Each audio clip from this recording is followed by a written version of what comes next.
Hello everyone. Thank you so much for tuning in. I do appreciate you watching. I want to talk about the woman with the issue of blood. Now, I know we have heard this story time and time again. We've heard it literally, figuratively, spiritually, theologically, and yes, even hypothetically. We've heard her story from all sides. But I want to touch on something today about this woman that I think is very important. You see, because as long as we deal with this woman and look at her in the light of just getting our issues met and Jesus healing us as he so often does, and if we keep her as an eternal hero in our minds, then everything is okay. But it's very important to understand that this woman was plagued by something that the religious system of her day counted as dirty, filthy, nasty. And for her to determine and decide that she was going to get up out of her place of isolation and go get some results was against everything that everybody stood for in that day. You see, what she did was against the religious order, protocol, culture, against tradition, against everything of that day. But yet, because she wanted her issue resolved, she was willing to risk whatever consequence might come with that. You see, they didn't have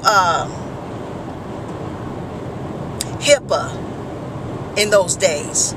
So I would imagine that, when she did go to the doctor to get the issue resolved, the doctor probably told some of his colleagues. He even probably told his wife what was going on with this woman.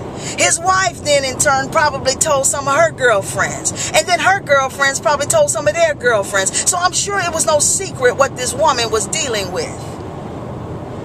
So when she decided that day that she was going to press her way through the crowd, I would also imagine that the people were looking at her as if she had lost her mind. And also like, don't touch me. You're nasty. You filthy. Get away. It would be something like maybe if a homeless person were to maybe press his way through the crowd of today, smelling like urine and maybe having lice and scabies and just trying to get through, to get some resolve and some answers. So at any rate, this woman not only pressed her way to get her own needs met, she challenged a system that was keeping her bound. And not only keeping her bound, a system that kept a whole lot of other people bound as well. You see, as long as this woman remains an eternal hero in our minds, we won't take any steps to do what she did or to do like she did. And I understand that we all have issues. That's neither here nor there. Because the system that we're dealing with, even in today's time, don't mind us dealing with our issues. But the system does mind if we take ourselves outside of our own issues and look at the larger picture.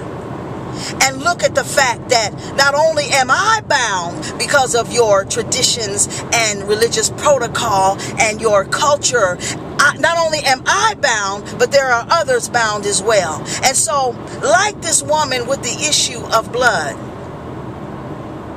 it's time to take ourselves outside of ourselves and say, wait a minute.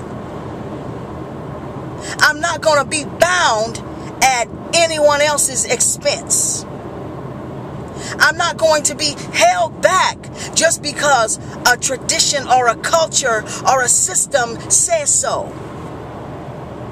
All in the name of pleasing God. Now, the wonderful thing about this story is even though she went against scripture, yes, because scripture said that this woman is supposed to remain isolated in this particular condition.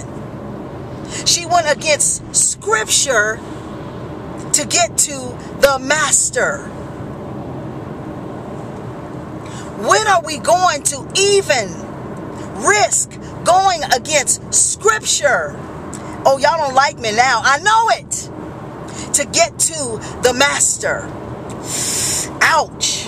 Whoo, that hurts. That hurts. Because I know the indoctrination that I was under. Don't you dare go against scripture. Forsake not assembling yourselves together. Bring ye all the tithes into the storehouse. Touch not my anointed, do my prophet no harm. Don't dare go against scripture